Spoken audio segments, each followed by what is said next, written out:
까치나 까마귀 같은 새들이 전선을 건드리거나 둥지를 짓게 되면 정전 사고가 일어날 수 있습니다.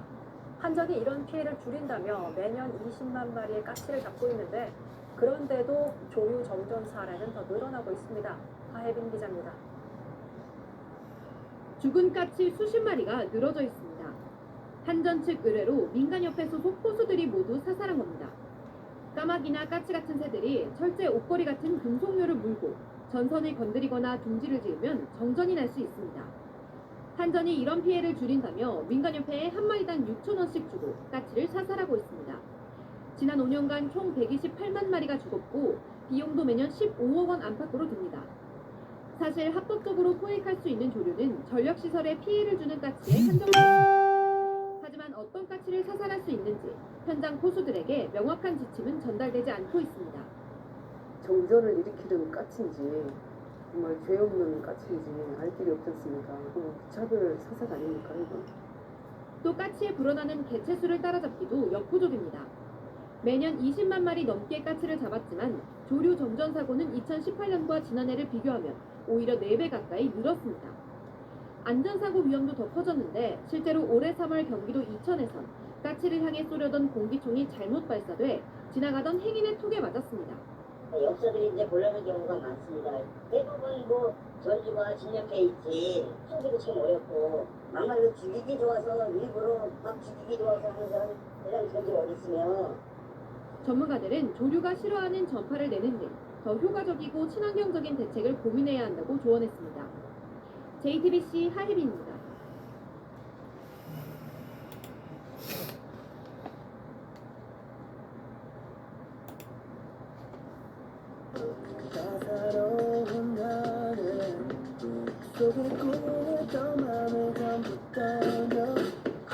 손에 손을 맞잡을수록 세상은 더 넓어지니까. 제임슨 아이리쉬 위스키. 어젯밤 열대야로 잠들기 쉽지 않으셨죠?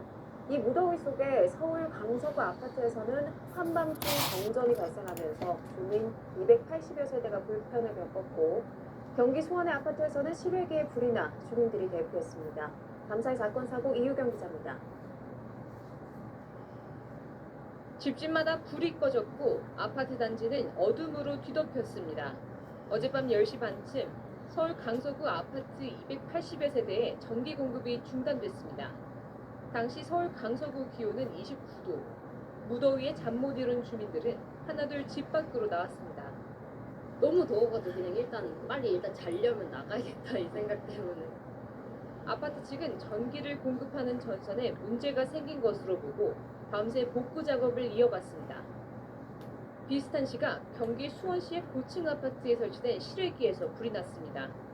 불은 30분 만에 꺼졌지만 이 과정에서 주민 200여 명이 한밤중 대피하는 소동이 벌어졌습니다. 어제 저녁 8시쯤 서울 외곽순환고속도로 장수나들목 인근을 달리던 승용차에서 불이 났습니다. 이 불로 다친 사람은 없었지만 진화 과정에서 한 기차로 통행이 통제돼 퇴근길 혼잡이 빚어졌습니다. 강원도 철원에서는 농로를 지났던 트랙터가 쓰러져 73살 남성이 깔렸습니다. 남성은 1시간 10분 만에 구조돼 병원으로 옮겨졌지만 결국 숨졌습니다. 경찰은 정확한 사고 경위를 조사하고 있습니다. MBC 뉴스 이유경입니다.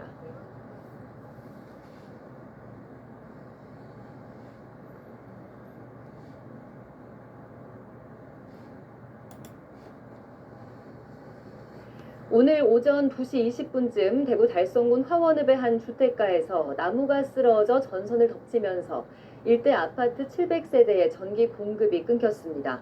한국전력은 밤새 복구 작업을 벌여 오전 3시쯤 전력 공급을 재개했고 달성군 등은 도로를 막은 나무를 치우는 등 안전 조치했습니다.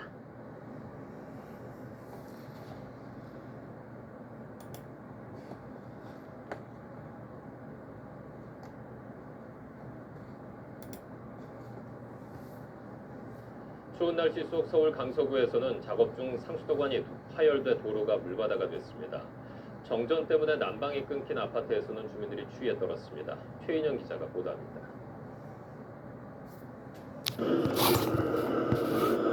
거센 물줄기가 건물보다도 높게 뿜어져 치솟습니다. 야간 작업 중 굴착기가 건드린 낡은 상수도관이 파열된 겁니다. 물이 계속 튀면서 이제 주변 차들도 도로가 막히고 교통이 막히고 사람들도 거기 주변 사람들도 다 젖고 그런 상황이었습니다. 강추위 속 도로가 어는 것을 막기 위해 염화칼슘까지 뿌려졌습니다. 전기 공급 장치가 고장난 아파트 단지. 국도 조명 전체가 쉴 새 없이 깜빡거립니다. 9시간 정도 이어진 정전으로 난방마저 멈추면서 1,500여 세대 주민들이 새벽 추위에 떨었습니다. 주말 영화관 매표소 앞 환불을 받으려는 시민들이 줄을 서 있습니다. 정전 때문에 20개 상영관 중 절반 정도의 상영이 갑자기 중단돼 600여 명이 환불을 받았습니다. 전선 공급 문제로 상영이 취소됐다. 너른 양해 부탁한다. 이렇게 문자가 와 있는 거예요. 고가도로 한가운데 승용차가 화염에 휩싸여 있습니다. 소방관들이 연신 물을 뿌리지만 차량은 이미 새카맣게 타버렸습니다. 서울 내부순환로를 달리던 승용차에서 불이 나 운전자 등 2명이 긴급 대피했습니다. 오늘 오전 충남 공주시의 단독주택에서 불이 나 모녀로 추정되는 2명이 숨졌습니다. KBS 뉴스 최인영입니다.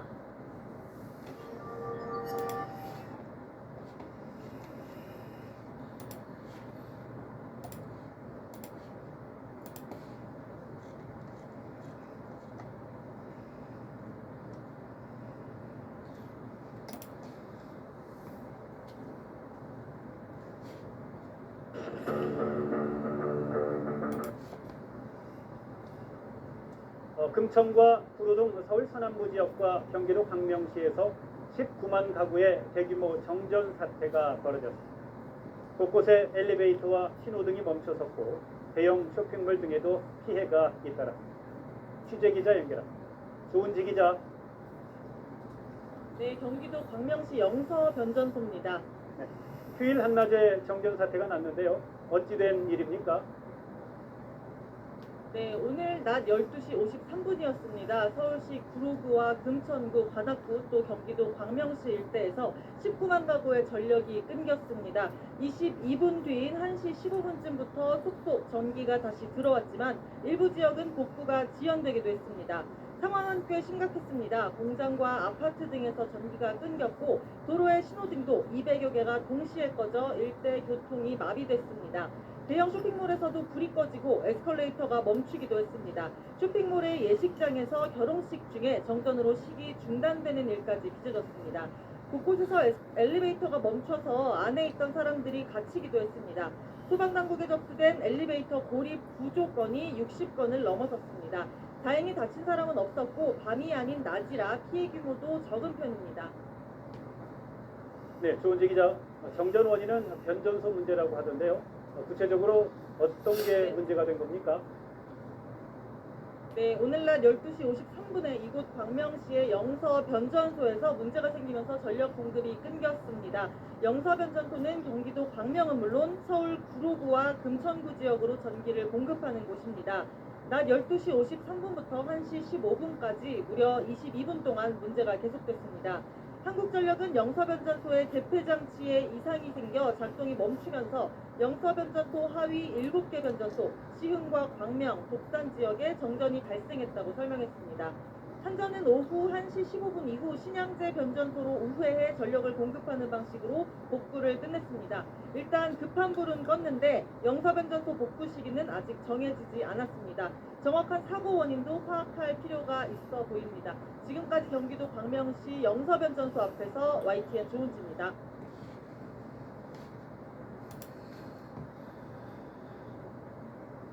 서울 동작구에선 오늘 새벽 교통사고로 근처 50여 세대의 전기 공급이 끊겼습니다. 사고 당시 튕겨져 나간 승용차가 전력 설비를 덮치면서 벌어진 일이었습니다. 밤사이 사건 사고 소식 강민우 기자입니다. 승용차의 앞뒤가 흉물스럽게 찌그러져 있고 전력 설비는 완전히 쓰러져 버렸습니다. 오늘 새벽 0시 10분쯤 26살 김모 씨가 몰던 벤츠 승용차가 앞서가던 K5 승용차를 들이받았습니다. 사고 충격으로 튕겨져 나간 K5 승용차는 근처 인도에 있던 전력 설비를 덮쳤습니다. 이로 인해 근처 주택 등 54세대의 전기 공급이 3시간 넘게 끊겨 주민들이 큰 불편을 겪었습니다. 제가 아기를 재우고 이제 누워 있었는데 근데 갑자기 띵쿵 하는 소리가 난 거예요. 근데 갑자기 불이 다 꺼지면서 앞에 나왔더니 동네가 다 까만 거예요. 사고를 낸 운전자는 음주 측정을 끝까지 거부하다가 현행범 체포됐습니다. 음주측정 거부로 저는 불법입니다. 경작서 맞죠? 경찰서로 연행된 이후에도 김 씨는 음주 측정을 거부한 것으로 전해졌습니다. 술 안 먹은 사람이 술 먹은 사람부터 내 옆에 있으면 술 냄새 나잖아요. 그 정도입니다. 경찰은 김 씨를 귀가시킨 뒤 나중에 다시 불러 정확한 사고 경위 등을 조사할 계획입니다.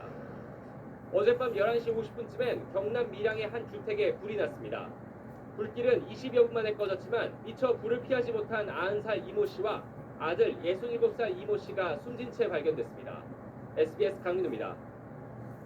강력, 탈취,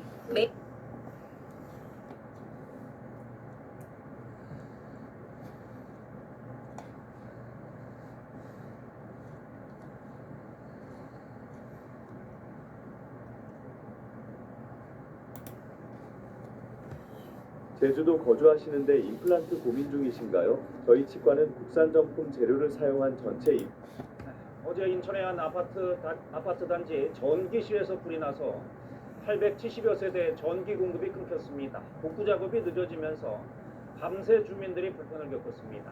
경기도 용인에선 한 자원순환 시설에 불이 나 소방당국이 대응 1단계를 발령하기도 했습니다. 강준원 기자의 보도입니다. 아파트가 온통 어둠으로 뒤덮였습니다. 주민들은 집을 나와 335 아파트 단지 곳곳에 모여 있습니다. 어제 낮 1시 50분쯤 인천 계양의 한 아파트 단지 전기실에 불이 났습니다. 불은 20여 분 만에 꺼지고 인명피해는 없었지만 단지 내 전기 설비가 불에 타 아파트 단지 870여 세대의 전기와 수도 공급이 중단됐습니다. 무섭고 탐하고 습도가 있어가지고 화장실 같은 것도 불편하고 밤이라도 냉장고 있는 거 어떻게 딱 하세요? 못 열어요. 왜요? 열면 안 되죠. 열면은 습도가 들어가면 빨리 더 녹잖아요. 전기 공급 중단이 길어지면서 한국전력이 임시 전신주를 설치해 전기를 공급하려 했지만 이마저도 비가 거세게 내려 작업이 중단됐습니다. 인천 계양구는 주민들을 위해 생수와 급수차 등을 지원했고 동사무소 등의 대피 공간을 마련하기도 했습니다. 해당 아파트 단지 측은 오늘 오전엔 복구를 마친다는 계획입니다. 시뻘건 불길과 함께 검은 연기가 치솟습니다. 어젯밤 9시 30분쯤 경기 용인시 처인구의 한 자원순환시설에서 불이 났습니다.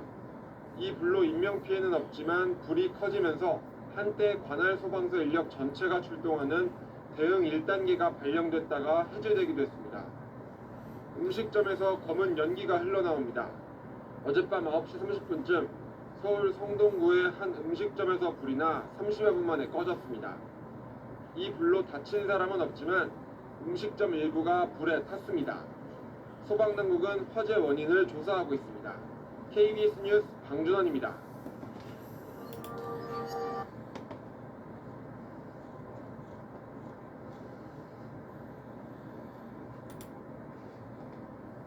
어제 인천의 한 아파트 전기실에 불이 나 단지 전체 물과 전기가 끊겼는데 16시간이 지난 지금까지도 복구가 되지 않고 있습니다.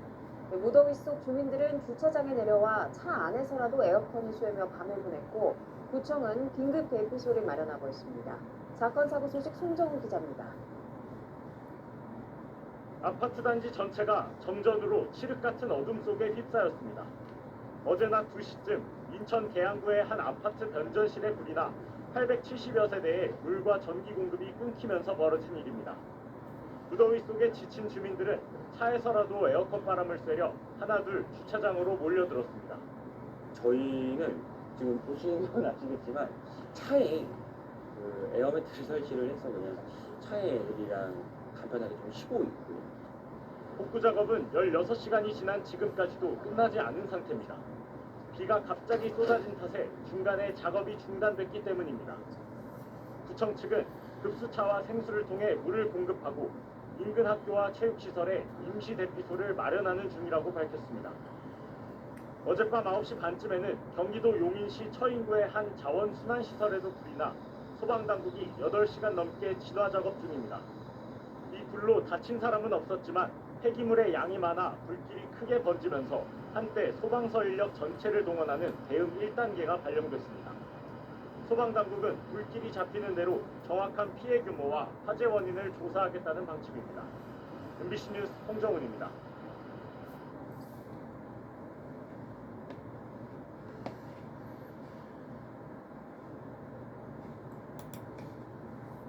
우리가 진짜 기다렸던 만남. 부드러운 기네스와 콜드브루 커피.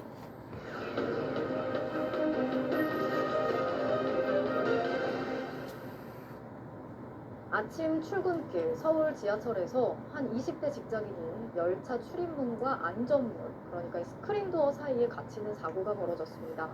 그 상태에서 열차가 그대로 출발하면서 더 큰 사고로 이어질 뻔했는데요. 열차가 다 떠날 때까지 작은 틈에 꼼짝없이 갇혀 있어야 했고, 결국 본인이 스스로 안전문을 열어서 탈출을 했습니다. 제보는 MBC 류현준 기자가 전하겠습니다. 지난 12일 출근길에 사당역에서 4호선으로 갈아타려던 김다혜 씨는 여느 때처럼 줄을 따라 객차로 접근했습니다. 그런데 미처 오르지 못한 상태에서 갑자기 출입문이 닫혔고 곧바로 뒤쪽 안전문, 스크린도어마저 닫혔습니다. 안전문과 출입문 사이 폭 50cm의 좁은 공간에 꼼짝없이 갇힌 겁니다. 사고가 발생한 1일 승강장입니다. 출입문과 안전문 사이에 사람이 있었지만 양쪽 문은 그대로 닫혔습니다. 곧바로 열릴 것이라고 생각했는데 문은 양쪽 모두 열리지 않았고 조금 뒤 열차는 굉음을 내며 출발했습니다. 사실 너무 멍한데 이제 죽겠다 이런 생각밖에 안 들어서 너무 무서웠어요. 안전문 옆에 설치된 비상문을 열어보려 했지만 쉽게 밀리지 않았습니다. 미는 거 이외에 기대서 열어야 되던가 이래야 하는데 여기가 기댈 수 있는 공간이 전혀 아니잖아요. 결국 김 씨는 열차가 떠나고 난 뒤 안전문을 양옆으로 밀어 겨우 탈출했습니다. 가까스로 추스린 뒤 서울교통공사에 이런 일이 어떻게 벌어질 수 있는지 항의했습니다. 이에 대해 공사는 열차의 출입문에 가까이 서 있을 경우 장애물 센서가 검지하지 못하는 사각지대가 일부 존재한다며 특히 1회 1과 10회 4 승강장은 센서를 이중으로 설치해 관리하고 있다는 답변만 내놨습니다. MBC가 더 자세한 경위를 묻자 공사 측은 안전문을 제어하는 두 개의 센서는 각각 열차 출발 가능과 사람 감지 신호를 동시에 보냈는데 당시 열차 출발 신호만 처리돼 그 사이에 사람이 있었는지 알지 못했다고 해명했습니다. 또 앞으로 사람을 우선하도록 조치했다고 덧붙였습니다. 이런 지하철 안전문 끼임 사고는 지난 2016년에도 있었습니다. 당시 김포공항역에서 30대 직장인이 비슷한 끼임 사고 끝에 전동차에 끌려갔다가 결국 숨졌습니다. 그때도 센서 오작동이 원인으로 지목됐습니다. 당시 정부는 좌우가 아닌 위아래로 열리는 안전문 등을 대책으로 내놨는데 이후 서울 시내 지하철에 설치된 곳은 없습니다. MBC 뉴스 류현준입니다.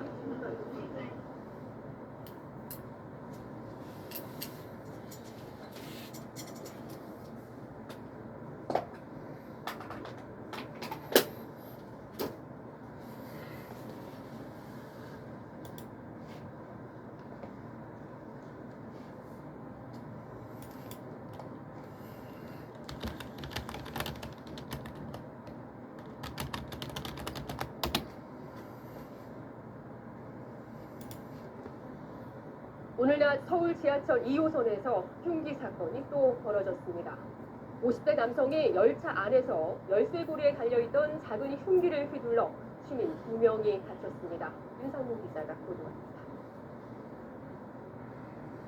지하철 안에서 경찰관들이 한 남성을 바닥에 눌러 제압합니다.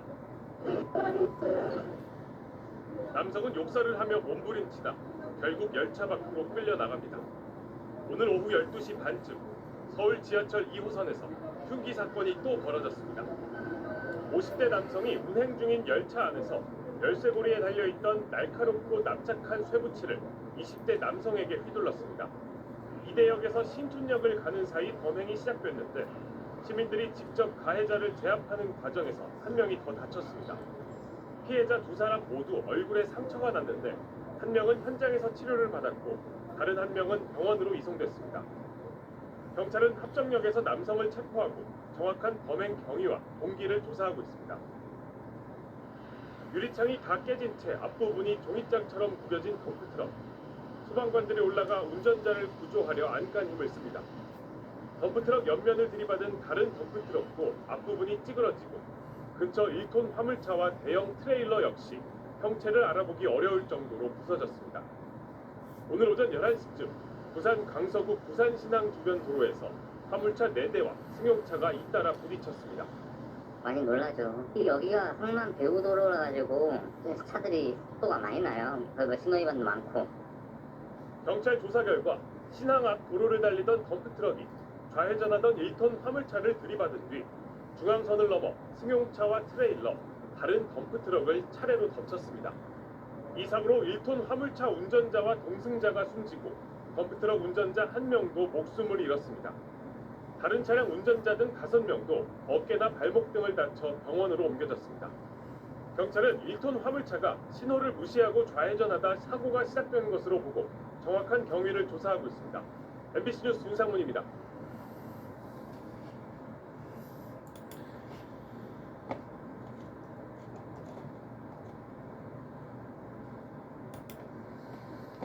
오늘 오전 5시 반쯤에 고속철도와 일반 열차가 오가는 서울 영등포역에서 금천구청역 사이 구간에서 인명사고가 발생했습니다. 2시간 넘게 차질을 빚었던 철도 운행은 재개된 상황입니다. 보도국 연결해 자세한 소식 살펴보겠습니다. 김지수 기자. 네, 말씀하신 것처럼 오늘 오전 5시 30분쯤 철도 경부선 영등포 금천구청역 구간 선로에서 인명사고가 발생했습니다. 이 영향으로 지하철 1호선 상하행과 KTX 일부 열차 운행이 2시간 넘게 차질을 빚었지만 현장 조사와 조치가 이루어지면서 아침 7시 40분쯤 열차 운행은 다시 재개됐습니다. 코레일 관계자는 철도 이용 승객들에게 사고 수습 전까지 다른 교통수단 이용을 안내하기도 했는데요. 서울에서 부산으로 가는 KTX 열차에 신원을 알 수 없는 남성이 무단으로 진입해 숨진 것으로 알려졌습니다. 이 열차에는 승객 125명이 타고 있었는데 다른 인명 피해는 아직까지는 없는 것으로 확인됩니다. 후속 열차는 상행선 선로를 통해 교차 운행을 진행하기도 했습니다. 사고 수습에는 아직 시간이 조금 더 걸릴 것으로 알려졌는데 출근길에 철도를 이용하는 승객들에게도 차질이 불가피했습니다. 자세한 후속 상황은 확인되는 대로 다시 전해드리겠습니다. 지금까지 보도국에서 전해드렸습니다.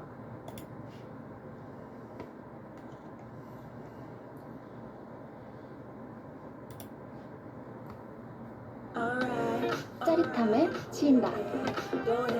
Crush on Crush.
부산에서 지하철이 승객의 팔을 출입문에 낀 채로 내달린 아찔한 일이 벌어졌습니다.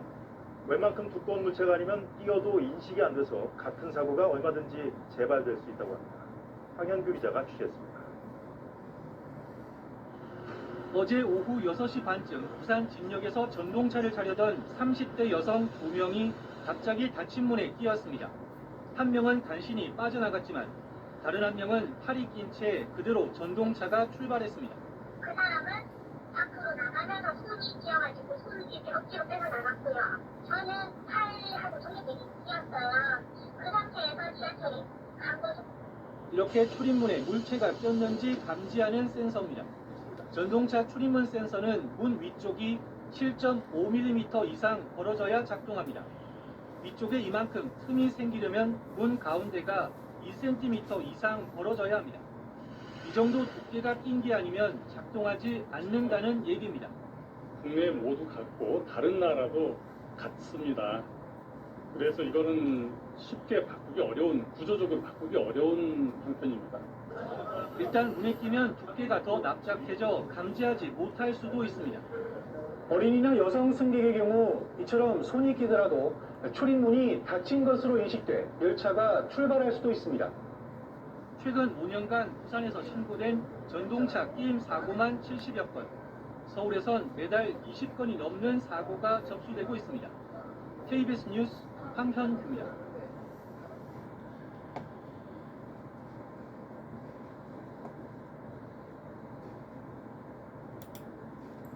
시내버스 운행 도중 일어나는 교통사고는 이 버스 회사 보험으로 처리하는 게 타당할 겁니다. 그런데 이걸 기사에게 개인적으로 보상해주라고 회사가 떠넘기는 일이 끊이질 않고 있습니다. 이호건 기자가 취재했습니다. 서울에서 15년째 버스 운전을 하는 기사 김모 씨는 요즘 고민이 많습니다. 지난 16일 버스가 10,000원일 듯 탔던 한 승객이 출입문에 끼어 다쳤는데 회사 보험이 아닌 자비로 치료비를 물어주게 된 겁니다. 운전자가 사고가 나면 회사에서 해주는 게 당연한 거고 그럼 되죠. 어떻게 하루를 와야 되나 잠도 못 자고 스트레스 받고 막. 버스 기사 이모 씨도 1년 전 접촉 사고가 났는데 역시 회사 보험이 아닌 자비로 상대방 차 수리비 60만 원을 물어줬습니다. 수정을 회사 바깥이니까 회사에서는 이게 징계 먹고 이래저래 그돈 되니까 그냥 징계 안 먹고 그렇게 처리하자고 해서. 서울시는 지난 2015년 9월 버스 회사에 교통사고 비용을 기사에게 전가하지 말라는 공문을 보냈습니다. 하지만 아직도 개선되지 않고 있습니다. 법령상이 그죠. 그게 왜냐면 이제 수단사고 같은 게 많으니까 없는 인상 때문에 그런 건 많으니까 그 회사 책임질 문제도 있고. 공식 집계되는 사고 횟수를 줄이려는 의도도 있습니다.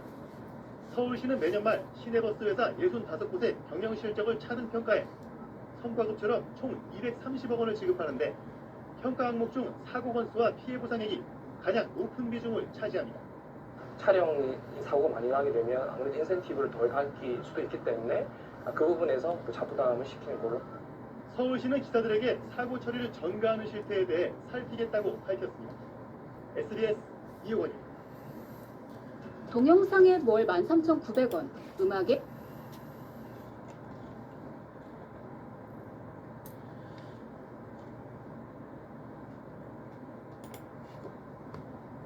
오늘 새벽에 서울 김포공항 가까이 있는 지하철 5호선 발산역에서 열차가 탈선을 해서 스크린도어하고 부딪히는 사고가 났습니다.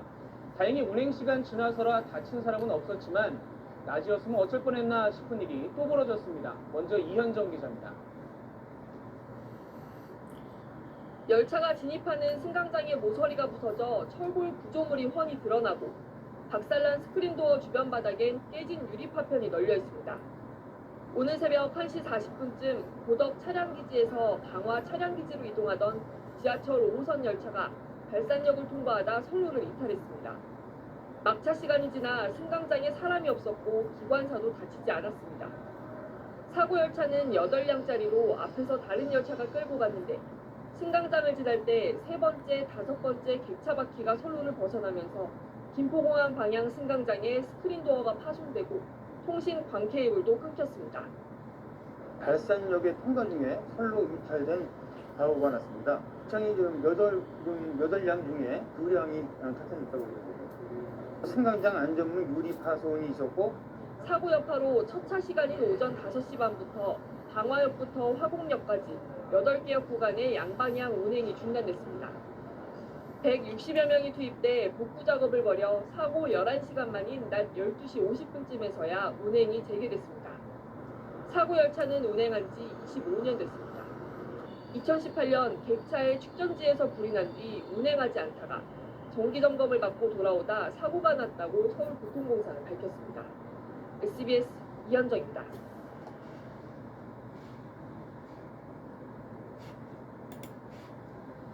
한 석 달 전쯤 서울 지하철 4호선 3개역에서 열차끼리 부딪혀 5명이 다치고 5시간 넘게 열차 운행이 중단된 적이 있었습니다.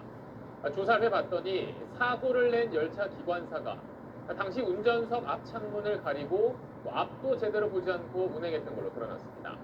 왜 그랬던 건지 임태우 기자가 한국 취재했습니다. 지난 6월 3개역에서 차량 기지로 이동하던 빈 열차가 80여 명을 태운 다른 열차의 뒤를 들이받았습니다. 객차가 찌그러지고 들이받친 열차 3량이 탈선할 정도로 충격이 컸습니다. 석 달간의 서울시 감사 결과 뒤에서 들이받은 열차 기관사의 과실 정황이 속속 드러났습니다. 파악된 사고 원인은 크게 2가지입니다.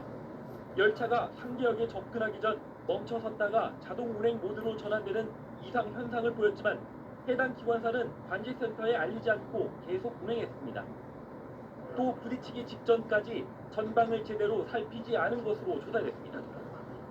심지어 운전석 앞 창문을 차양막으로 가리기까지 했는데 반대 차선에서 오는 다른 기관사 동료들을 보기 싫어서 그랬다고 진술한 것으로 확인됐습니다. 어이없는 행동엔 내부 갈등이 숨어 있었습니다. 서울교통공사엔 노동조합이 2개 있는데 소수 노조 간부인 이 기관사는 다수 노조에 속한 노조원들에게 집단 따돌림을 받아왔다는 겁니다. 처음에 참여 안 한다 그랬어요. 근데 전체 포지션에서 300명밖에 안 돼요. 그렇죠?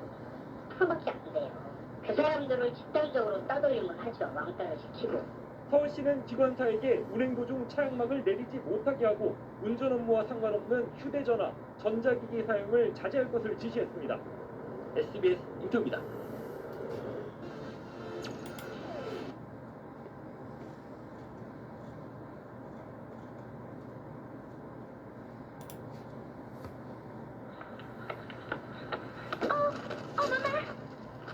미안합니다. 네, 며칠 전 서울 지하철 1호선 신길역에 이어 노량진역에서도 지하철 투신 사고가 발생했습니다. 네, 모두 급행열차 플랫폼에서 발생했는데 스크린 도어가 설치됐다면 막을 수 있었던 사고였습니다. 조성은 기자입니다. 한 여성이 열차 아래에서 플랫폼 위로 올라옵니다. 60대 여성이 급행열차가 들어오자 선로로 뛰어들었지만 다행히 생명에 지장은 없었습니다. 기다리고 있는데 급정거는 엄청난 소리가 나서 쳐다봤더니 사람들이 놀래고 열차 사이에서 이렇게 아주머니가 올라오시더라고요. 이곳 노량진역의 완행열차 플랫폼에 스크린도어가 설치됐지만 보시다시피 급행열차 플랫폼에 스크린도어가 설치되어 있지 않아 투신을 막을 수 없었습니다. 지난 21일 오후 7시 40분쯤엔 서울 1호선 신길역 동인천 급행열차 플랫폼에선 50대 남성이 열차에 치여 숨졌습니다. 공사 중이던 스크린도어가 작동했다면 막을 수 있는 사고였습니다. 노량진역과 신길역 모두 이용객이 많은 곳부터 스크린도어를 설치하다 보니 급행열차 플랫폼엔 설치가 늦어졌습니다. 정부는 당초 작년 말까지 모든 수도권 광역철도에 스크린도어를 설치하겠다고 했지만 달성률은 약 70%에 그쳤습니다. 노후된 승강장 보수에 KTX 경강선 시운전까지 겹치면서 시간이 많이 부족했다고 언급했습니다.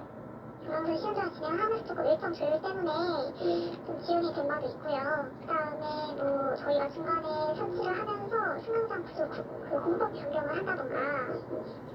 관계자는 오는 3월까지 복잡한 작업이 필요 없는 역사엔 스크린도어를 모두 설치할 예정이라고 밝혔습니다.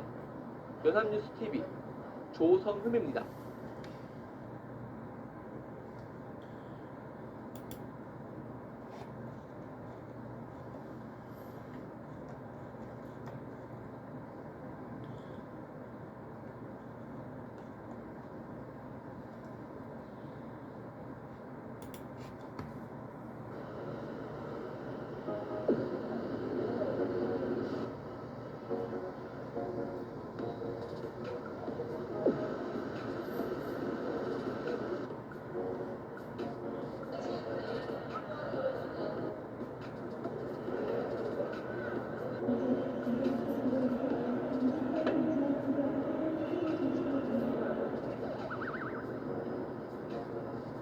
얼마나 기다리셨어요? 한 1시간 정도 기다렸습니다. 그럼 혹시 출장 일정에 차질이 있겠네요? 그렇죠.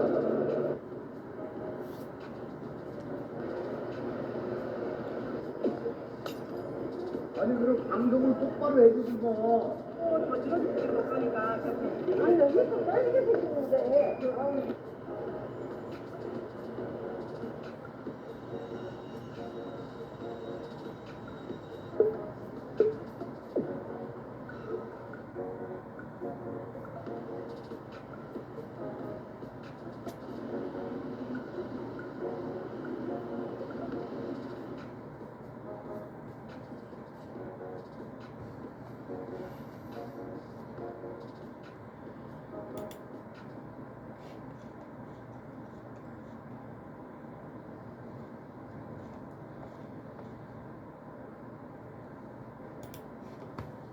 어제 저녁 서울 지하철 1호선 영등포역으로 진입하던 전동차가 멈추어 섰습니다. 이 사고로 천여 명이 넘는 승객들이 1시간 가까이 열차에 갇혀 큰 불편을 겪었습니다. 사건 사고 소식 김장현 기자입니다. 시민 천여 명이 전동차 안에 갇힌 시각은 어제 저녁 7시 30분쯤이었습니다. 서울 신도림역에서 영등포역으로 진입하던 지하철 1호선 열차가 30여 분 동안 멈춰선 겁니다. 8시 10분쯤에 열차가 정상 운행될 때까지 안에 갇혀 있던 시민들은 큰 불편을 겪었습니다. 한국철도공사 측은 개가 선로에 뛰어들면서 전동차 아래쪽 부품이 부서져 운행이 중단됐다고 밝혔습니다. 어젯밤 10시 53분쯤 서울 성북구 하월곡동 섬유 염색 공장에서 화재가 발생했습니다. 이 불로 인명피해는 없었지만 2,400여 제곱미터의 공장 건물 대부분이 불에 탔습니다. 소방당국은 진화를 위해 140여 명의 인력과 장비 40여 대를 투입했는데 공장 규모가 크고 내부에 의류가 많아 2시간 만에 불길을 잡았습니다. 소방당국은 정확한 화재 원인을 조사하고 있습니다. 대구시 방촌동에선 BMW 차량이 도로에 쓰러져 있던 오토바이를 들이받았습니다. 밤 11시 18분쯤 발생한 사고로 다친 사람은 없었지만 오토바이와 차량에 불이 붙어 5,700여만 원의 재산 피해가 났습니다. 경찰과 소방당국은 오토바이가 도로에 쓰러져 있던 이유와 정확한 화재 원인을 조사 중입니다. 연합뉴스TV 김장현입니다.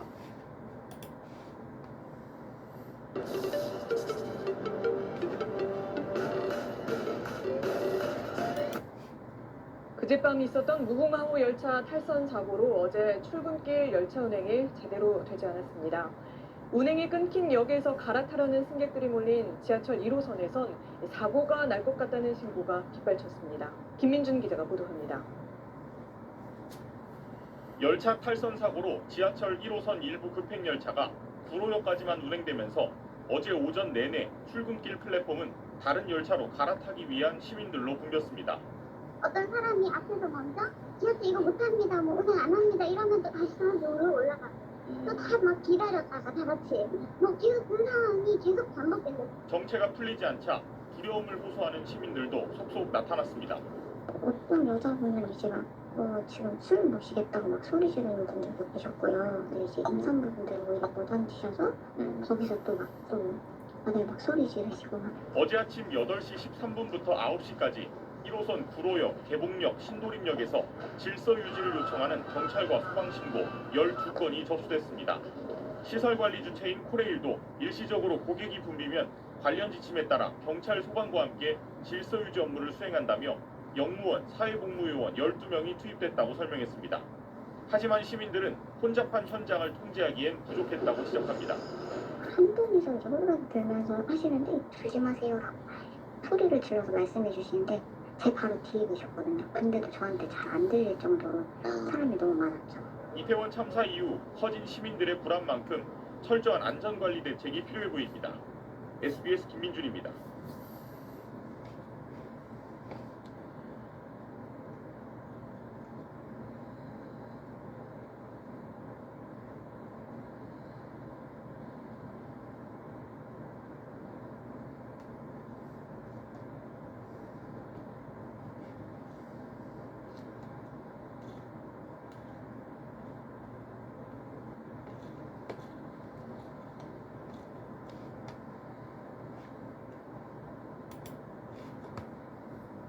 수서 고속철도 SRT가 지난해 탈선 사고가 났던 사실을 숨기다가 뒤늦게 들통이 났습니다. 다친 사람이 없다고 허위 보고를 했는데 알고 보니까 차량이 크게 부서졌고 3명이나 다쳤습니다. 시운전을 하다 난 사고라는 이유로 공식 집계에서도 빠져서 SRT는 지난해 무사고 인증까지 받았습니다. 차주혁 기자가 단독 취재했습니다. 지난해 5월 2일 자정을 넘긴 새벽 시간 광주광역시의 철도 차량 정비단에서 사고가 났습니다. 시운전하던 SRT 고속열차가 차단 시설을 들이받고 탈선했습니다. 열차 앞부분이 심하게 부서져 32억 원의 피해가 났고 1년이 넘도록 운행을 못하고 있습니다. 당시 SRT는 국토교통부에 다친 사람은 없다고 보고했습니다. 지금도 같은 대답입니다. 다친 사람 아무도 네, 괜찮았어요. 아무도 안 다쳐. 그러면 저희가 뭐 쉬쉬하는 게 아니고. 거짓말입니다. MBC가 입수한 자체 보고서. 사고 원인은 제한 속도를 시속 31km나 초과한 과속이었습니다. 그런데 한 명도 없다던 부상자가 3명이나 됩니다. 정비사 2명은 입원 치료까지 받았습니다. 힘들 정도로 다쳤죠. 입원은 2주 정도 했고요. 업무 병인 불감 미소견이 있어가지고 4주간 더 통원 치료를 했었죠. 국토부는 SRT의 허위 보고만 믿고 사고 조사도 하지 않았습니다. 게다가 당시 국토부 지침에 따라 시운전을 하다 난 사고라는 이유로 공식 사고로 집계되지도 않았습니다. SRT는 그 덕에 2020년 무사고를 기록했고 공기업 평가에서 B등급을 받을 수 있었습니다. SRT는 2019년에는 건널목 사망사고와 역사 에스컬레이터 실족사고를 냈고 경영평가 D등급을 받았습니다. 2년 연속 D등급을 받으면 기관장 해임 사유입니다. 국토부는 뒤늦게 부상자가 있었다는 철도경찰의 보고를 받고 나서야 SRT에 과징금 3억 9천만 원을 부과했습니다. 또 시운전을 하다 난 사고도 조사하도록 지침을 바꿨습니다. MBC 뉴스 차주혁입니다.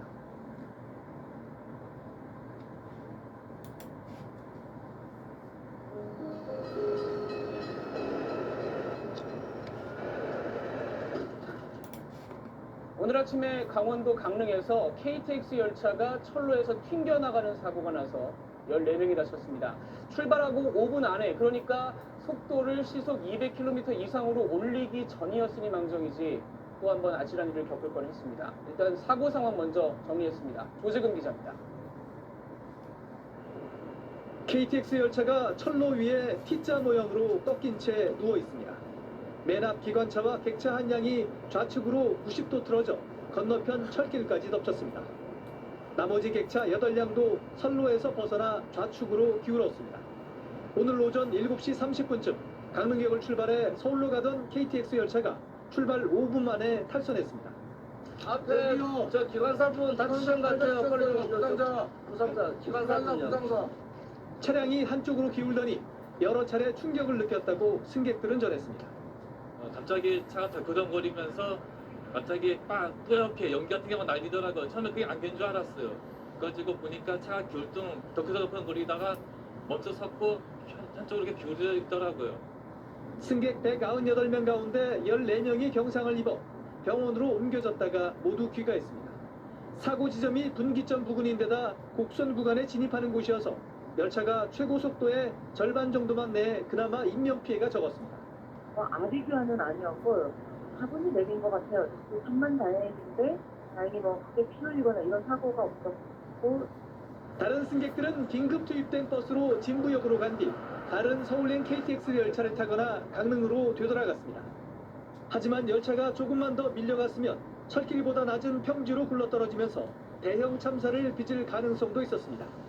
또 진부에서 강릉역까지 열차 운행이 전면 중단돼 이용자들이 큰 불편을 겪고 있습니다. 지난해 12월 22일 개통한 KTX 강릉선은 개통 1년을 며칠 앞두고 첫 대형 사고를 기록하게 됐습니다. SBS 조재근입니다. 지난 주말 강릉에서 출발한 KTX 열차가 선로에서 탈선하면서 주말 내내 시민들의 불편이 이어졌습니다. 문제는 최근 10여 건의 철도 사고가 잇따라 발생하면서도 철도 안전에 대한 불안감 계속 커지고 있다는 점입니다. 취재 기자 연결해서 KTX 탈선 사고에 대해 자세히 이야기 나눠보도록 하겠습니다. 홍성기 기자. 네, 홍성기입니다. 자, 우선 이 부분 살펴보죠. 강릉선 KTX 열차 운행을 시작을 했죠. 네, 그렇습니다. 이 탈선 사고가 발생한 지 꼬박 사흘 만에 정상화됐습니다. 밤샘 복구 작업과 시운전을 거친 뒤에 오늘 새벽 5시 반에 109명을 태운 강릉발 첫 열차가 출발을 했습니다. 이어 2분기에는 청량역에서도 강릉 방향으로 열차가 출발을 했고요. 그러나 사고가 나 이후 첫 운행이기 때문에 사고 구간에서는 시속 40km로 저속으로 서행해서 지나갈 것입니다. 지난 8일 오전이죠. 7시 30분에 승객 198명을 태우고 강릉역을 출발한 KTX 열차는 5분 만에 강릉시 운산동에서 탈선을 했습니다. 이 사고로 승객과 직원을 포함해서 16명이 다치는 사고였습니다. 어제 김현미 국토부 장관 사고 현장을 찾아서 사고 원인 등에 대해서 보고를 받기도 했는데요. 물론 아직은 추정입니다. 사고 원인에 대한 분석은 아직 정확하게 나오지 않은 거죠? 네, 그렇습니다. 일단 KTX 사고와 관련해서 코레일 측의 추정인데요. 열차의 궤도를 바꿔주는 역할을 하는 장치를 선로 전환기라고 합니다. 이 코레일 측은 이 선로 전환기를 열차의 운행 방향에 따라서 좌우측으로 움직일 수 있도록 신호를 보내는 회로 연결 불량을 그 원인으로 추정을 하고 있습니다. 이 그래픽을 보면서 설명을 좀 드릴 텐데요. 이 그래픽을 보시면 오른쪽에는 서울 방향, 왼쪽이 남 강릉역 차량기지 방향입니다. 이 사고가 일어나기 직전에 강릉역과 코레일 관제센터에 이상 신호가 포착된 건 차량기지 쪽인 21A 선로였습니다. 하지만 코레일 직원들이 현장 점검을 벌여보니까 이상이 없었다는 겁니다. 정작 문제는 오류가 감지되지 않았던 서울 방향, 즉 21B 선로에 있었습니다. 오류를 감지하지 못하고 열차가 진입해서 탈선이 발생했다는 건데요. 정리하자면 코레일이 추정한 KTX 탈선의 원인은 사고 지점에 설치된 두 선로의 전환기가 서로 뒤바뀐 정보를 인식해서 잘못된 신호를 전달했고 잘못된 신호를 받은 열차가 문제가 있는 선로로 진행을 했기 때문이라는 겁니다. 그러면서 코레일 측은 강릉선 KTX 개통 전부터 이런 전환기가 잘못 설치됐다고 주장을 했는데요. 하지만 철도시설을 구축한 철도시설공단에서는 지난 1년 동안 아무런 문제 없이 운행이 됐다면서 그 사이에 철도 선로 유지와 보수의 문제를 제기했습니다. 이 때문에 이 코레일과 철도시설공단 간의 책임 공방도 이어질 것으로 보입니다. 네, 그렇다면 정확한 사고 원인 언제쯤 나올까요? 또 궁금한 부분은 피해를 본 승객들에 대한 보상 문제, 이 부분도 해결해야 될 텐데요. 네, 일단 우선 정확한 사고 원인은 현재 항공철도사고조사위원회에서 정밀검사를 진행 중인데요. 과거 철도사고 등의 사례를 종합해서 보면 정확한 사고 원인은 정밀검사 등을 거친 뒤에 약 두세 달 뒤에나 밝혀질 것으로 보입니다. 특히 앞서 말씀드린 대로 초기 시설 구축 단계에서 하자가 발생한 건지 아니면 이후 철도 운영 과정의 문제인지에 대한 이견이 있는 만큼 강릉선 KTX 구축 전반에 대한 정밀 분석이 불가피해졌습니다. 최종 원인이 나오면 어제 김현미 국토교통부 장관이 언급한 대로 관련자에 대한 문책도 이어질 것으로 보입니다. 코레일은 사고 이후 열차 운행이 중지된 구간에는 연계버스를 이용할 수 있도록 했고 열차 이용 도중 지연이 발생했다면 이에 따른 보상을 하겠다고 밝혔습니다. 코레일 관계자는 치료비와 기차표 환불 등과 별개로 사고 당시 승객 개별 피해 보상 요구에 대비하고 있다고도 말했습니다. 지금까지 경제부에서 전해드렸습니다.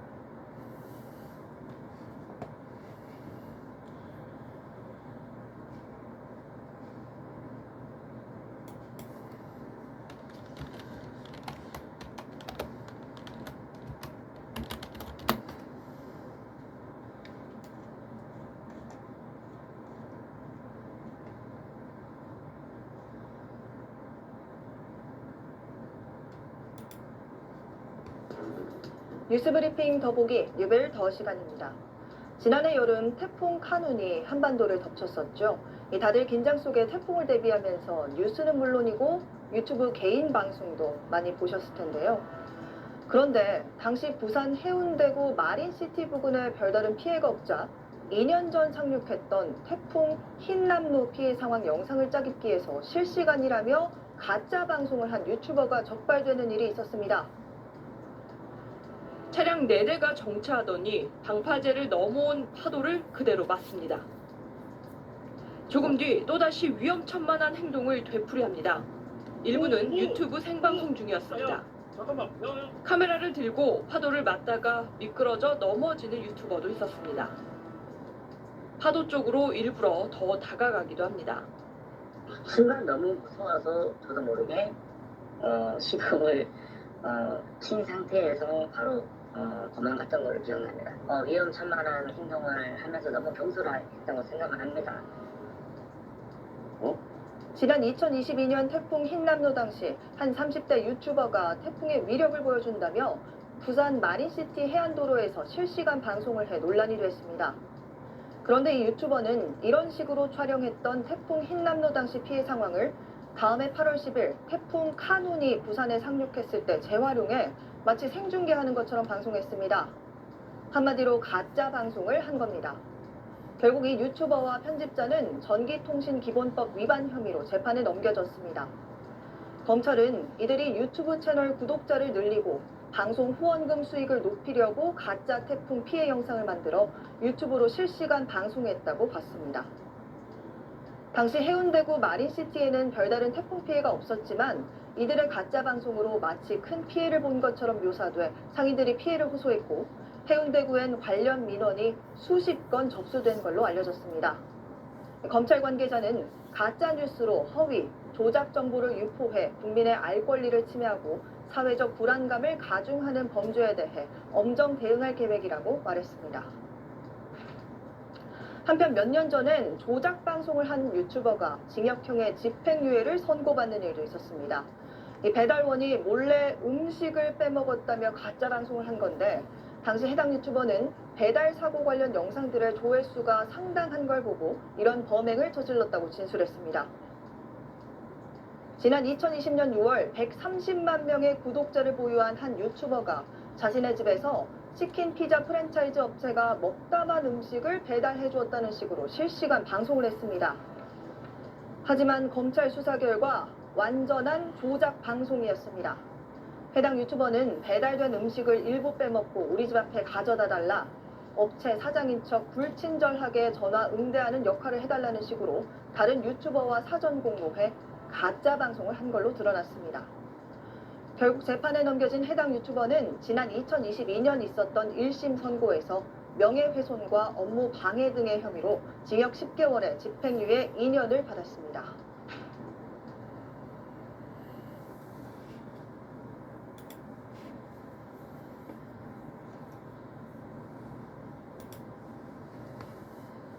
이번 태풍 차놈이 몰고 온 비와 강풍으로 인해서 크고 작은 사고가 잇따랐습니다.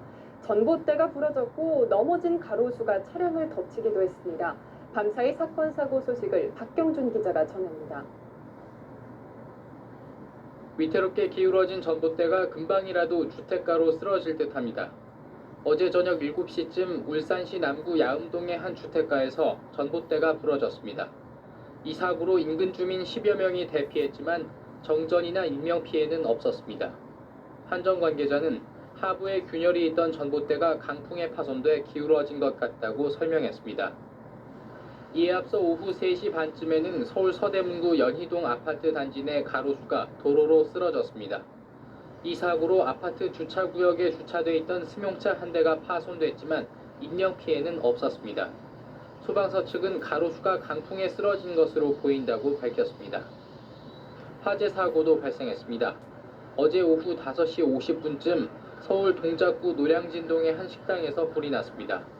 이 불로 37살 강모 씨 등 종업원 2명이 목 등에 화상을 입어 병원으로 옮겨졌고 식당 내부 20제곱미터가 소실돼 소방서 추산 530만 원의 재산 피해가 났습니다. 경찰은 주방에서 음식을 조리하다 과열로 불이 났을 가능성이 큰 것으로 보고 있습니다. 연합뉴스TV 박경준입니다.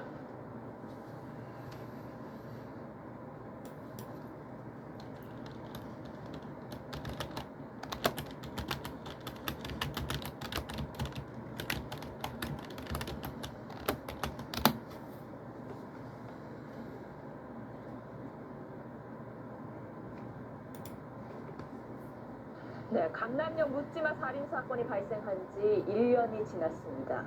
사건 직후엔 남녀 공용 화장실이 문제로 지적되면서 정부와 지자체에서 대책을 쏟아냈는데요. 지금은 달라졌을까요? 홍현주 기자가 점검해봤습니다. 1년 전 강남역 살인 사건이 일어났던 화장실입니다. 당시는 남녀 공용 화장실이었지만 지금은 분리 형태로 바뀌었습니다. 누르면 경찰이 출동하는 비상벨도 설치됐습니다. 하지만 도로 하나만 건너면 사정은 달라집니다. 사건 현장 맞은편엔 여전히 남녀 공용 화장실이 10곳 가까이 됩니다. 사건 현장 맞은편 도로에 있는 화장실 중 한 곳에 들어가 보겠습니다. 역시 남녀 공용 화장실인데 화장실 외부에는 그 어디에도 CCTV를 찾아볼 수가 없습니다.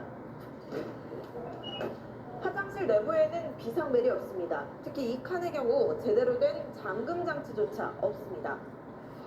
서울시 화장실 가운데 남녀 공용 화장실은 여전히 10곳 가운데 7곳. 비상벨 설치나 외부 CCTV 설치 등 사고 직후 정부가 내놓은 대책은 전체 화장실의 3%에 불과한 정부와 지자체 소유의 화장실에만 집중됐습니다. 기존 공용 화장실을 분리 설치할 경우 정부가 인센티브를 주겠다고 했지만 여기에 참여한 민간 사업자는 한 곳도 없습니다. 예산이 뭐 1억 정도밖에 안 되는데 민간 화장실에 대한 지원 부분은 아직까지는 좀 미진한 상황이라고. 일정 규모 이상 건물에서는 남녀 화장실을 의무적으로 분리하도록 한 개정안도 아직 국회에 계류 중입니다. 정치 의도를 가지고 있었다고 가정을 할 때 일단 접근에 어려움이 생기고 남들의 눈을 띄기 때문에 말뿐인 대책. 여전히 여성들에게 화장실은 공포의 대상입니다. TV조선 홍현주입니다.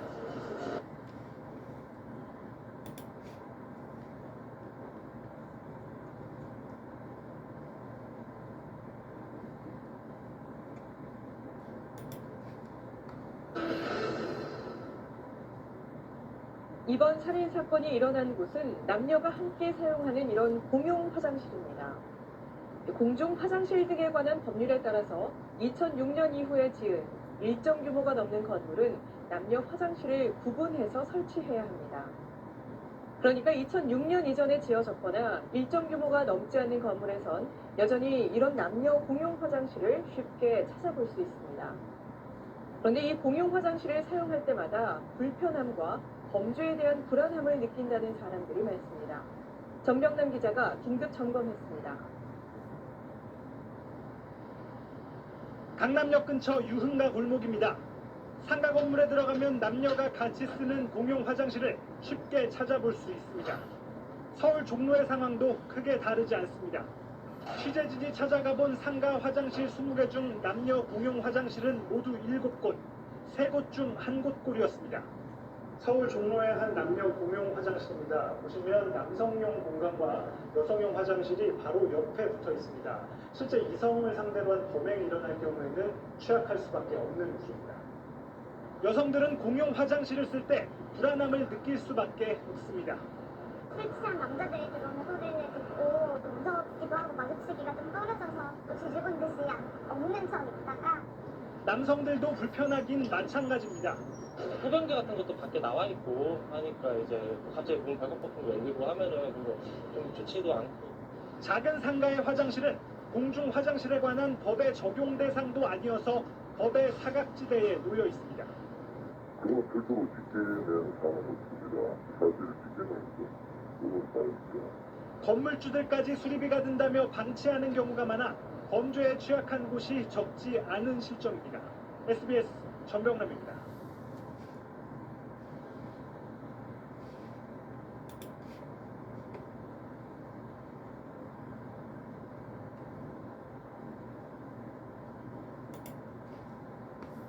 강남역 살인사건이 일어난 지 나흘째. 오늘도 강남역 10번 출구엔 희생당한 23살의 여성을 추모하는 발길이 이어졌습니다. 박원순 서울시장은 추모 공간과 수천 개의 메모를 보존하는 방안을 검토하겠다고 밝혔습니다. 이런 가운데 묻지마 범죄에 무방비로 노출된 공용 화장실을 둘러싼 논란도 커지고 있습니다. 남녀가 같이 쓰는데도 잠금 장치가 고장난 위험하고 또 민망한 화장실이 너무 많다는 겁니다. 김희미 기자가 현장 취재했습니다. 묻지마 살인이 발생한 곳으로부터 300m 떨어진 강남역 10번 출구. 수많은 추모 글귀 중에 한 메모가 눈에 띕니다. 나도 많이 이용했던 화장실이다. 나는 정말 그냥 운이 좋아서 살아남은 거다. 끔찍한 사건이 발생했던 화장실은 대체 어떤 모습이었을까요? 인적이 드문 층과 층 사이에 위치한 남녀 공용 화장실, 비밀번호가 걸려있지 않은 도어락, 떨어져 나간 문고리, 지난 17일 새벽 23살 하모 씨가 살해당한 화장실의 모습입니다. 밤 늦은 시각 이 화장실을 중심으로 반경 300m 내 빌딩 10곳, 신논현역 사거리 먹자골목 10곳을 둘러봤습니다. 3곳 중 한 곳이 남녀 공용 화장실로 구조 역시 사건이 발생한 화장실과 닮았습니다. 술집과 노래방에 위치한 건물 1층의 화장실입니다. 역시 남녀 구분은 없고요. 도어락이 설치되어 있지만 사실상 열려 있어서 아무 의미가 없습니다. 들어가 보겠습니다. 공간이 남녀 구분이 되어 있지 않습니다. 게다가 안으로 들어가 보면 이렇게 양변기가 설치되어 있는 문에 있는 잠금 장치는 아예 떨어져 나가고 없습니다. 여성들에겐 혼자서는 이용할 수 없는 위험한 곳이고 문이 안 잠기는 곳이 있어가지고 여기도 안 잠겨서 그래서 같이 있어달라고 말한 거예요.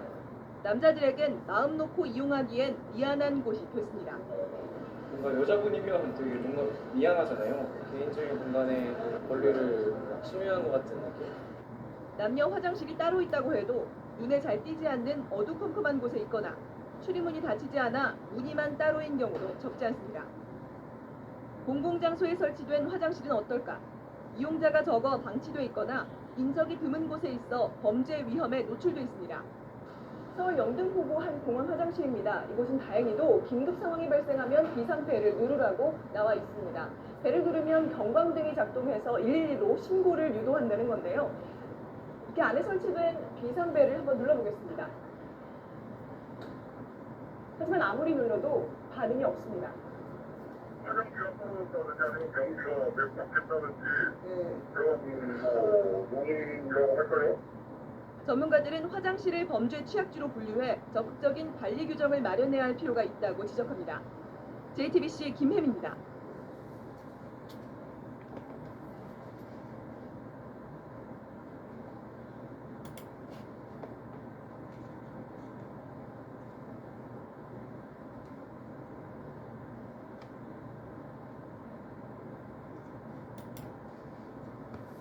서울 강남역 근처 한 주점의 남녀 공용 화장실에서 20대 여성이 무참히 살해된 이른바 강남역 살인 사건이 내일로 발생 1년째를 맞습니다.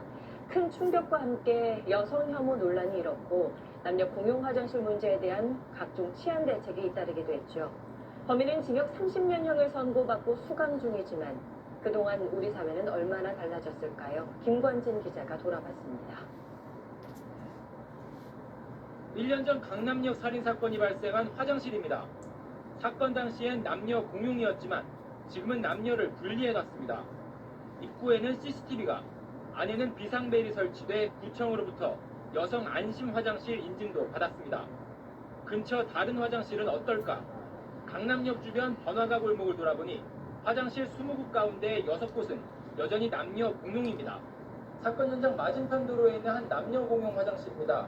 보시다시피 외부에는 CCTV가 설치되어 있지 않고 이 내부로 들어가 보시면 이 안에도 비상벨이 설치되어 있지 않은 상태입니다. 서울의 다른 번화가에서도 남녀 공용 화장실은 쉽게 눈에 띕니다. 대부분 조명이 어둡고 시설은 낡았습니다. 화장실 가기 무섭죠. 혼자서 화장실을 가지 말아야 되나? 뭐 그런 생각도 들고. 하지만 민간 건물의 경우 남녀 화장실을 분리해 설치하도록 강제할 법적 근거가 없는 상태입니다. 범죄 의도를 가진 남성들이 있다면 원천적으로 그 사람들의 접근을 막을 수 있는 그런 기세가 될 수 있습니다. 해결되지 않은 남녀 공용 화장실 문제, 여성들에겐 아직도 불안한 장소입니다. 김관진 기자, 강남역 살인 사건은 사건 자체도 참 충격적이었고 사회에 물고 온 파장도 참 컸던 사건인 것 같아요. 네, 당시 피해 여성은 23살이었는데요. 일면식도 없는 남성에게 휘두른 칼에 무참히 살해됐습니다. 그 여성에게 자꾸 무시를 당해 범죄를 저질렀다는 게 범죄 동기였는데 수사기관은 범인을 조현병 환자로 판단했지만 여성단체들은 이 사건을 여성 혐오 범죄로 규정했습니다. 여성들 사이에선 나도 언젠간 범죄의 피해자가 될 수 있다는 공포감이 확산하면서 정부와 지자체가 각종 여성 안전 대책을 앞다퉈 발표하기도 했었습니다. 네, 안전 대책도 확실히 해야겠고 또 중요한 건 무엇보다 의식의 변화가 아닐까 싶은데요. 근데 김여사, 김치녀, 된장녀 같은 여성에 대한 편견을 담은 말들이 SNS에서 여전히 아무런 거리낌 없이 마구 사용되고 있습니다. 강남역 사건도 결국 범인에겐 여자가 감히 나를 무시했다는 감정이 깔려 있었는데 이런 성차별적 인식이 결국 살인으로 이어졌습니다. 우리 사회가 여성 혐오 범죄의 존재를 인정하고 성차별을 없애는 쪽으로 나아갈 때 제2, 제3의 강남역 사건을 막을 수 있다고 생각합니다. 네, 잘 들었습니다.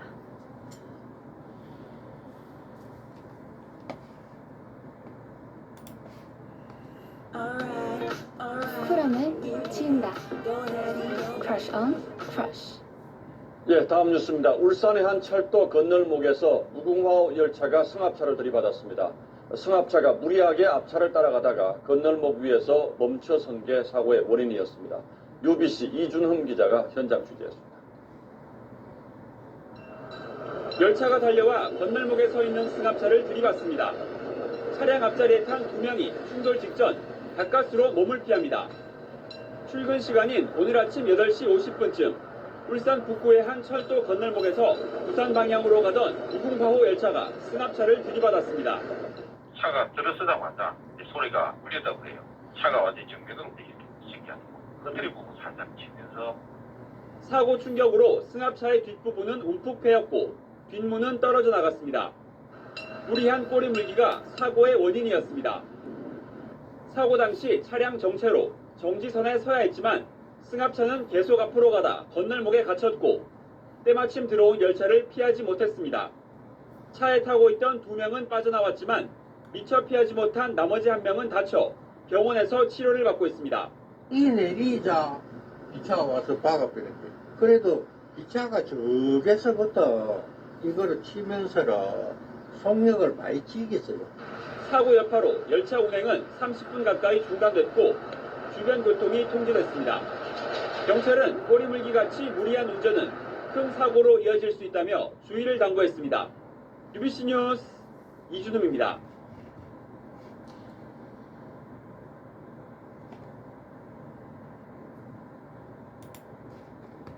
KTX가 나오기 전까지 가장 빠른 특급 열차를 꼽자면 단연 새마을호였죠. 그런데 이 새마을호 열차도 이달 말까지만 운행하고 추억 속으로 사라지게 됩니다. 은퇴를 앞둔 새마을호를 이강 기자가 취재했습니다.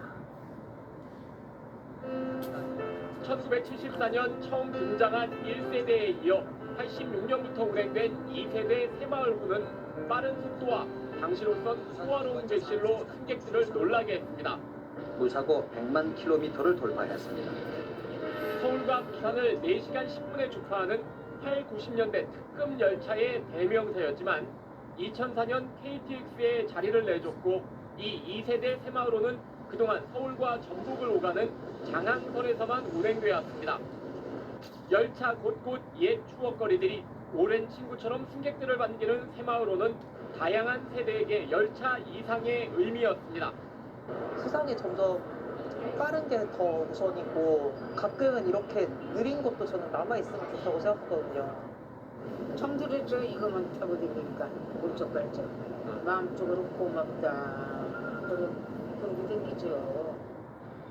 관광열차로 개조돼 계속 운행하는 무궁화호와 달리 새마을호는 내구 연한이 다 돼 모두 폐차됩니다. 천천히 그리고 묵묵히 사람들을 수송했던 열차고요. 이제 은퇴한다고 하니까 굉장히 또 아쉽네요. 새마을호 이름을 이어받아 2014년 도입된 ITX 새마을 열차가 명맥을 이어갑니다. 일찌감치 표가 매진된 마지막 새마을호는 오는 30일 저녁 7시 25분 전북 익산에서 출발해 서울 용산에 도착한 뒤 영원히 철로를 떠나게 됩니다. SBS 이강입니다.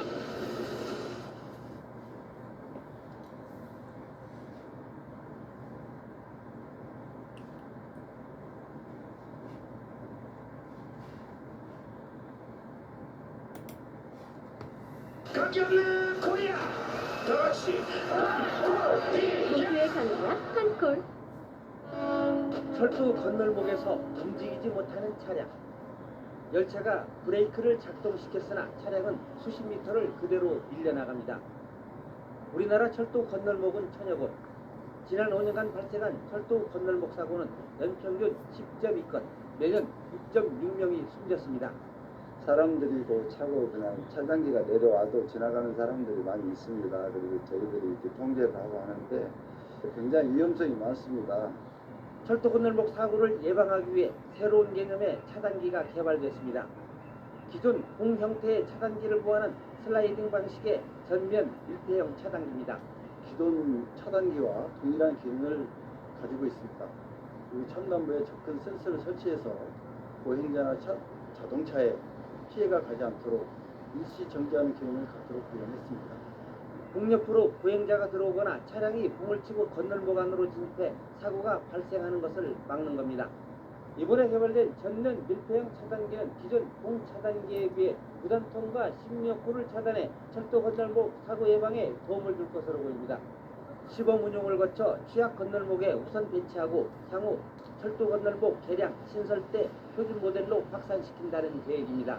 밀폐형 건널목 차단기를 만듦으로써 건널목을 이용하시는 분이나 차량 또 기관사들도 심리적 안정감을 갖고 운행을 할 수 있어서 여러 가지 안전성 측면에서 좋은 것 같습니다. 코레일은 이와 함께 열차가 작업 현장에 접근할 때 작업자와 기관사에게 진동과 경고음이 울리는 모바일 단말기를 개발할 방침입니다. YTN 이정우입니다.